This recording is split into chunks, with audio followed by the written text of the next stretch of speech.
안녕하세요, 세일러 여러분.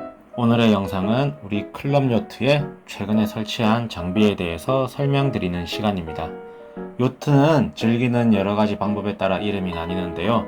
대양 항해를 즐기시는 분들은 블루워터 세일러, 주말에 가족과 1박 2일 또는 2박 3일 정도의 세일링을 주로 즐기시는 분들은 위켄드 세일러, 아침에 나갔다가 세일링을 즐기고 오후에 들어오는 타입은 데이 세일러라고 대충 보시면 됩니다. 블루워터나 위켄드 타입을 즐기시는 분들의 필수 장비는 여러 가지가 있습니다. 레이더, 플로터, 전자헤드 등등 있죠.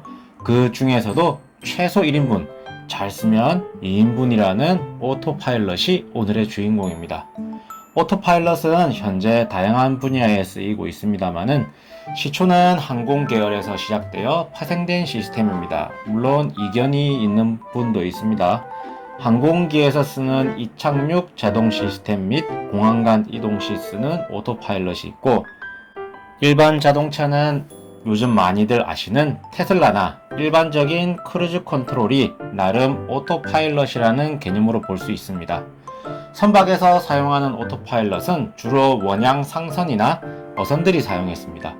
먼 바다로 나가면 항해가 길어지면서 항해사의 체력적 부담이 커지고 다른 위험 요소를 만날 확률이 줄어드니 오토파일럿을 도입했습니다. 상업적 선박에서 사용하던 오토파일럿이 레저로 정착된 건 2000년대 들어서 본격적으로 옵션으로 많이 선택하기 시작했는데요. 요트를 즐기는 인구수의 감소 등으로 크루를 많이 구할 수 없게 되면서 쇼트 핸디드, 더블 핸디드, 싱글 핸디드 등으로 환경이 변했습니다. 이에 적은 인원으로 요트를 즐기는 사람들의 필수품으로 자리매김하였습니다. 초창기의 오토파일럿은 단순히 코스를 보정하고 코스의 방위를 늘리고 줄이고 하는 정도였습니다. 하지만 NMEA라는 코드 규격, GPS와 풍형 풍속계 자료들을 통합할 수 있는 코드입니다. 이게 나오면서 바람의 방위, GPS 웨이포인트 등을 통합한 오토파일럿이 개발되고, 현재는 초고가 옵션으로 풍향 풍속계와 전자해도, 전자윈치, 오토파일럿이 통합된 제품은 자동으로 세일 트림까지 해준다고 합니다. 요트의 오토파일럿을 설명하자면 꼭 따라붙는 장비가 또 하나 있는데요. 바로 윈드베인입니다. 셀프 스티어 베인이죠.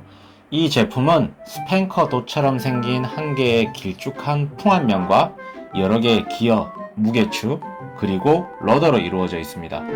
여러 제품이 있습니다만 사용법은 대동소이한데, 원하는 바람 각도가 들어오는 시점에서 무게추를 세팅하면 러더와 풍안면이 움직이면서 배를 조종합니다. 즉, 크로스홀드로 세팅을 해놓으면 풍향이 러핑되어 40도 쪽으로 가면 러더가 당겨지면서 베어링 어웨이를 해서 다시 크로스홀드로 가는 구조입니다.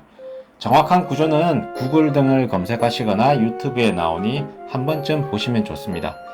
독립적인 러더 구조를 가지고 있어 항해 중 러더 파손이 일어나면 보조 러더로 사용하기도 좋고, 요즘에 최고급 오토파일럿이 탄생하기 전까지는 풍향에 맞추는 조종은 이게 유일했습니다. 다만 선미의 굵은 파이프 등으로 만들어지는 구조물이라 보기 흉하고 무겁고 비싸다는 단점이 있습니다. 또한 엔진을 사용해서 이동할 때는 사용이 좀 힘들고 바람이 많이 도는 해안가 등에서 사용이 곤란한 제품입니다. 즉, 오토파일럿은 상대적으로 저렴한 가격에 원하는 코스를 갈 수 있도록 보조해주지만 전기적 고장 시 수리가 불가하고 휠 타입 제품일 경우에는 제품의 구조가 복잡해지는 단점이 있습니다. 대신 윈드베이는 탁월한 세일링 성능을 바탕으로 보조 러더의 역할도 할 수 있는 견고한 제품이지만 비싸고 부착이 힘들고 심미적으로 애매해지면서 엔진 항해 시 성능이 떨어지는 면이 있습니다. 이쯤 오토파일럿에 대한 설명을 마치고 그리핀5에 설치된 제품에 대해서 말씀드리겠습니다. 그리핀5가 13년도에 결성된 이래 통영에서 치러지는 이순신컵 요트 대회와 통영 요트 학교 장배, 지금 통영시 요트 협회 장배로 바뀌었습니다. 이 두 대회에 주력했고, 이동이 필요한 부산 슈퍼컵 대회 1회가 전부입니다. 즉 딜리버리에 대한 부담이 없어 데이레이서인 그리핀5의 오토파일럿이 필요가 없었습니다. 하지만 경기력 향상을 위해 세일도 구입했고 여러가지 장비, 이 부분은 추후 영상 제작을 하겠습니다. 부착하는 등 박차를 가하는데 타지역 대회를 안 갈 수가 없었습니다. 그래서 장거리 항해, 피로도를 줄이는 방안을 강구했고 여러가지 안건이 나왔습니다. 인원수를 증가하는 방법도 있지만은 교대로 갈 경우 피로도는 줄어드나 야간 항해가 아닐 경우에는 낮에는 보통 다 깨어 있으시죠. 그리고 편하게 쉴 공간이 따로 없는 배일 경우에는 큰 메리트가 없습니다.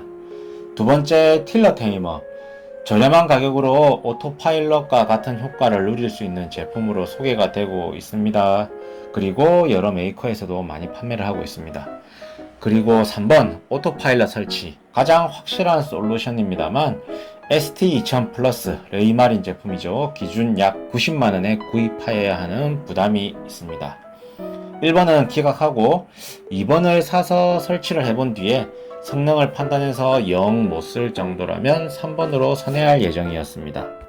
데이비스에서 파는 틸러 테이머를 사서 설치를 해봤는데 이게 틸러에 클립을 설치하고 양쪽 스턴 펄핏에 줄을 매거나 클리트를 설치해서 고정하는 방식으로 운용되는 제품입니다. 즉 로프의 성능 잘 미끌리냐 마찰력이 좋냐 이런 거에 따라 차이도 있고 틸러의 유격도 좀 간섭이 좀 심합니다. 그리고 조절할 때마다 탭을 돌려서 풀었다가 다시 틸러를 원하는 만큼 맞춰놓고 탭을 조이고, 이게 성능은 계속 잡고 있지 않아도 된다는 장점이 있지만 조금씩 오차가 계속 생기기도 하고 여러가지 사용상 문제점이 좀 보여서 철거하기로 했습니다. 이제 오토파일럿을 사야 하는데 가격이 너무 무서워서 어쩌나 하고 클럽원들끼리 계속 얘기를 하는 중에 이베이에 고장난 ST2000 플러스를 부품용으로 저렴하게 파는 판매자를 찾아냈습니다.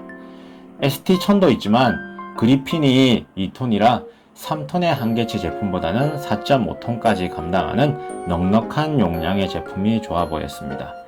믿자야 본전이라는 생각에 일단 가져와서 수리를 해보자는 회의를 거친 뒤 바로 구입하고 일주일 뒤에 한국에 도착한 오토파일럿을 팀 내 정비 담당인 총무님이 여러가지 테스트 해본 결과 맙소사 내부 기판은 멀쩡한 상태고 전기선만 끊겨 있던 상태였습니다.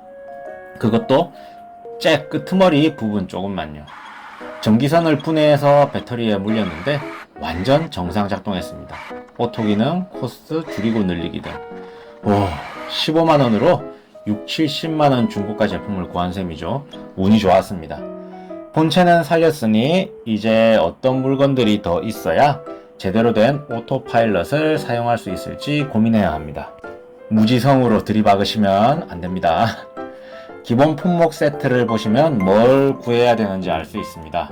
본체의 배선, 틸러에 고정해서 파일럿과 연결되는 핀, 본체를 요트에 고정해줄 마운트, 전력선과 요트에 구멍을 뚫을 마감재 등입니다. 가장 정석적인 설치 도면을 보면은 틸러의 위쪽에 핀을 받고 거기에 오토파일럿을 고정한 뒤에 요트의 헐에 마운트 구멍을 뚫어 본체의 핀을 고정하는 방식입니다. 본체 핀에서 틸러 핀까지의 거리는 약 56cm 정도를 맞추는 게 가장 좋다고 되어 있으니 우리 그리핀5에 맞춰보니까 콕핏에 앉는 시트 위치라서 기본 설치도에 나온 방식대로는 안되고 아래쪽 익스텐션을 구하던가 벽면 고정 방식을 사용해야 하는데 익스텐션을 구하자니 정품은 너무 비싸고 가공을 하려니 재료비가 더 들 것 같아서 패스했습니다. 벽면 고정 방식을 하려면 벽에다가 구멍을 뚫고 마운트를 고정해야 하는데 물이 고이는 것을 피할 수도 없고 파이프에 다시 마운트 홀을 구멍 뚫는 이중 노동이 될 것 같아서 기본 설치도에 마운트 부분을 바꿔서 파이프를 꽂을 수 있는 타입으로 바꾸고 파이프를 익스텐션처럼 높여서 본체를 수평으로 해서 틸러 핀과 맞추는 방식을 채택했습니다. 이제 전원 잭과 전원 라인, 그리고 오토파일럿 마운트, 본체 익스텐션, 그리고 틸러에 연결할 지지대를 구해야 합니다. 자, 여기서 우리의 구원자 알리익스프레스가 등판합니다. 정말 알리 없었을 때는 어떻게 품을 구했는지 눈물이 앞을 가립니다.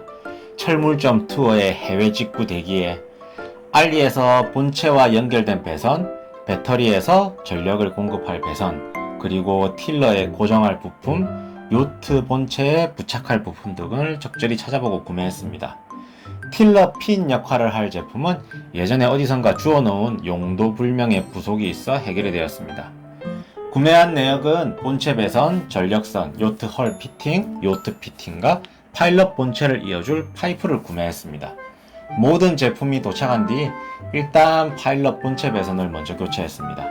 1번과 2번의 전력선에 연결하고 3번은 공선으로 놔두고 4번은 레이마린 제품끼리 정보를 주고받는 C톡 라인이라 빼고 5번과 6번은 추후 플로터나 다른 NMEA 코드 제품을 구매할 때를 대비해서 비워놨습니다.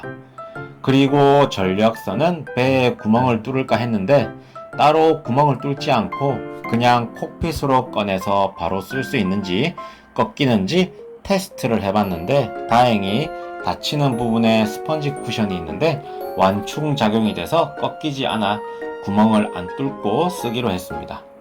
일단 거리는 56cm 정도로 조정한 뒤에 마운트용으로 산 헐 피팅에 포함된 원형 철판으로 위치를 마킹했습니다. 먼지가 날리는 걸 막으려고 구멍 뚫을 위치에 비닐봉지 하나를 밑에다가 붙이고 드릴 작업을 했습니다. 홀 소우의 규격이 아주 약간 작아서 스텝 드릴로 추가적인 약간의 작업을 더 진행했습니다. 여러 번 맞춰본 결과 아주 쏙 들어가는 딱 맞는 구멍이 만들어졌습니다. 실리콘을 적당히 바르고 앞뒤로 꽉 조여서 물이 새지 않게 했습니다. 헐 피팅도 구멍이 뚫린 제품이기 때문에 테이핑 등을 통해서 밑으로 물이 새지 않게 마감을 해놨습니다. 드레인 밸브처럼 뚜껑도 하나 달아놨고요.